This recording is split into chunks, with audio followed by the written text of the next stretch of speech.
আসসালামু আলাইকুম প্রিয় দর্শক, কেমন আছেন? আশা করি সবাই ভালো আছেন। আজকে আপনাদের সাথে একটি কথা শেয়ার করব।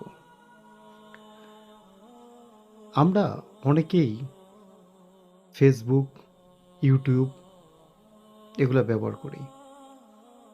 তো অনেক সময় এই সোশ্যাল মিডিয়াতে যখন আমরা লগইন করি, করার পরে দেখা যায় যে বিভিন্ন ধরনের নাচ, গান এগুলো আসতেছে। তো আমরা এগুলা অনেক সময় শেয়ার করি আমাদের ফ্রেন্ড লিস্টে যারা আছে তাদেরকে দেই। ঠিক আছে? তো এই যে আপনি একটা সাপোজ মনে করেন আপনি একটা গান হুম, শেয়ার করে আপনি আপনার বন্ধুকে দিলেন। আপনার ফ্রেন্ড কি করলো? হয়তো সেটা দেখলো। এতে কি হলো? বলতে পারবেন? আপনি যখন একটি গান আপনার ফ্রেন্ডকে শেয়ার করলেন, আপনিও দেখলেন, আপনার বন্ধুকেও দেখালেন শেয়ার করার মাধ্যমে। তো এতে আপনি যদি একজন মুসলমান হয়ে থাকেন, তাহলে এটা করা কি ঠিক হয়েছে?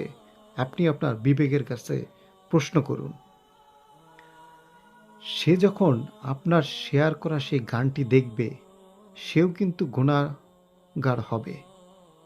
হবে না এমনটা নয়। সেও গুনাহগার হবে, সাথে আপনিও। কারণ আপনি হবেন বড় গুনাহগার। কেননা আপনার মাধ্যমেই সেও ওই জিনিসটা দেখছে, ওই গানটি দেখেছে।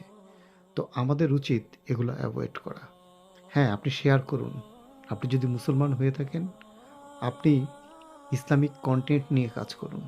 ইসলামিক কোনো একটা পোস্ট আপনি শেয়ার করুন। ইসলামিক কোনো একটা ভিডিও আপনি শেয়ার করুন।